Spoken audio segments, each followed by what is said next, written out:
첫 번째 경기 에스테그랄 대 알시오르타 분석 시작해 보겠습니다. 에스테그랄은 직전 경기에서 알아흘리를 침몰 직전까지 몰고 갔었다. 라파엘 실바와 에스라미의 연속골이 터지며 두 차례 리드를 잡았는데 페널티킥 허용이 아쉬웠다. 이번째 골을 기록한 에스라미가 퇴장당한 점도 있었다. 그래도 강팀 원정에서 승점을 따내며 16강으로 갈 수 있는 파리를 유지했고 이 경기에서 16강행을 결정지으려 한다. 알시오르타는 직전 원정 경기에서 페르세폴리스에 패하며 최하위를 벗어나지 못했다. 전반 초반 모하나드 알리의 선제골이 터지며 앞서간 경기였는데 후반 동점골을 허용했고 인저리 타임에 상대의 페널티킥 결승골을 허용하며 패했다.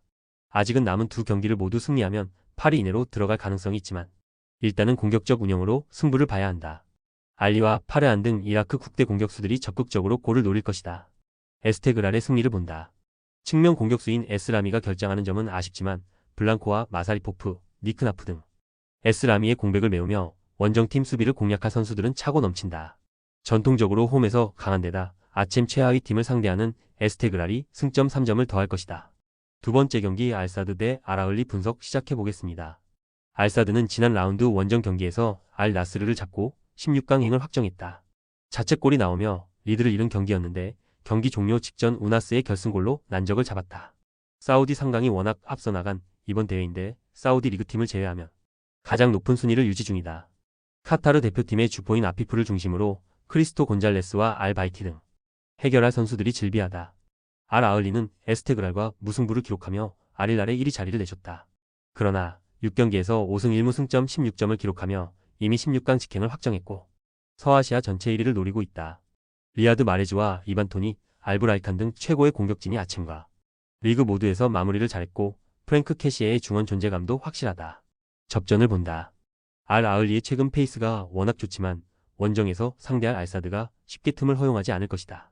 캐시에와 알라시디 등 점유율을 따내는데 능한 중앙 듀오가 홈팀의 공세를 저지하며 경기를 운영할 것이고 이바네스와 데미랄이 골키퍼 앞을 지켜낼 알 아흘리가 원정에서 차선의 결과를 얻을 것이다.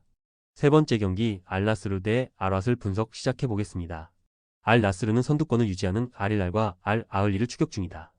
사우디 리그에서는 알힐랄과 이티하드에 밀리며 3위권에 처져 있는데 아쳔에서도 살짝 아쉬운 성적이다. 그래도 최근 흐름은 좋다. 리그에서 연승에 성공하며 선두권을 추격했는데 호날두가 확실한 마무리를 했다. 탈리스카의 공백을 메울 카드로는 콜롬비아 특급인 존 듀란을 영입했다. 알와슬은 직전 경기에서 알라이안과 무승부를 기록했다. 그 경기를 승리했다면 안정적인 서아시아 8강권으로 갈 수 있었는데 측면 수비수인 알 아지지의 자책골이 아쉬웠다. 그래도 사우디 상강과 알사드를 제외하면 가장 높은 순위를 유지하며 아쳔에서 선전 중이다. 한국 국대 센터백 출신인 정승현을 비롯해 살레와 수루르 등이 수비의 중심을 잘 잡았다. 알 나스르의 승리를 본다. 알와슬은 수비에 확실한 강점이 있는 팀이다. 그러나 강팀 상대로 나서는 원정 경기가 부담이 될 수 있다. 브로조비치와 오타비오가 중원에서 상대의 압박을 이겨내며 공격 작업을 이끌 것이고 호날두와 마네가 문전 침투로 해결할 알 나스르가 승리할 것이다. 네 번째 경기 칼리아리 칼초 대 라치오 분석 시작해 보겠습니다. 칼리아리는 직전 경기에서 토리노에 패했다. 레체와 몬차 등에 승리하며 순위를 끌어올린 상황이었고 더 높은 순위를 원했는데 토리노에 무너졌다. 그래도 그 경기 이전 3경기에서 2승 1무를 기록하는 등 최근 흐름은 나쁘지 않았다. 예리 미나와 자파 등 수비 라인이 안정적으로 상대의 공세를 막아냈고 피콜리가 활발한 움직임으로 상대 수비를 몰고 다녔다. 라치오는 최근 연패를 당했다. 직전 리그 경기에서는 피오렌티나에 패했고 주중 유로파 원정에서는 브라가에 패했다. 그러나 피오렌티나 상대로는 경기 내내 주도권을 내주지 않았고 브라가 원정에서는 로테이션을 돌렸기에 큰 의미를 두지 않아도 된다. 주중에 베스트 전력을 가동하지 않았기에 이번 원정에서는 디아와 이삭센, 카스테야노스의 스리톱이 정상적으로 가동될 수 있다. 라치오의 승리를 본다. 포르투갈 원정을 다녀온 라치오지만 로테이션을 돌렸기에 주축 선수들이 나설 수 있다.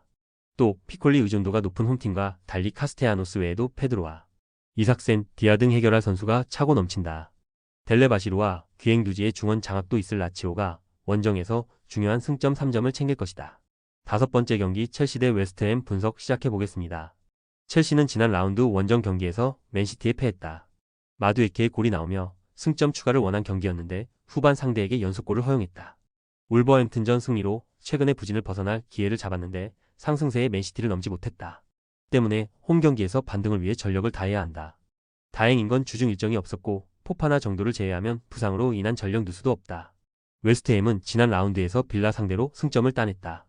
측면 수비수로 나선 에메르송의 골이 있었기에 상위권 팀 상대로 원하는 결과를 얻어냈다. 그러나 최근 부상자 여파로 인해 경기력은 아쉽다. 안토니오와 필크루그 등 2명의 스트라이커가 부상 아웃된 상황이고 파케타와 보인 등 팀에서 가장 중요한 선수들도 정상 몸 상태가 아니다. 첼시의 승리를 본다.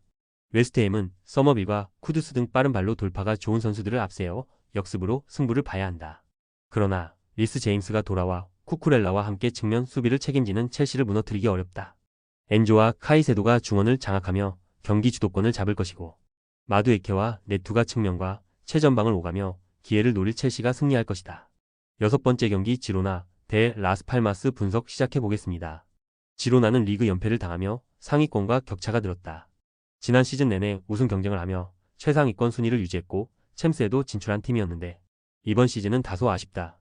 주중 경기에서는 아스날에 패하며 챔스에서 탈락하기도 했다. 그래도 원정이 아니었기에 이동으로 인한 피로도가 없고 이번 홈 경기에 집중할 수 있다. 포르투와 치간코프, 브리안 힐 등이 공격적으로 경기를 이끌 것이다.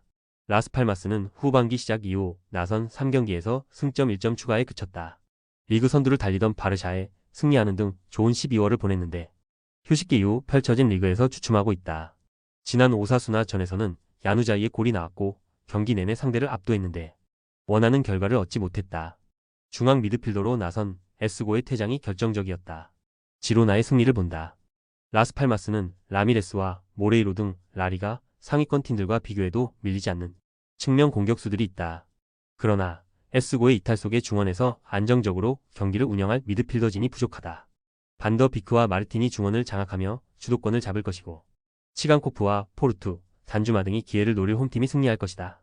조합은 아래 고정 댓글 링크로 편하게 말 걸어주시면 조건 없으며 스포츠를 좋아하시는 분들이라면 모두 환영합니다.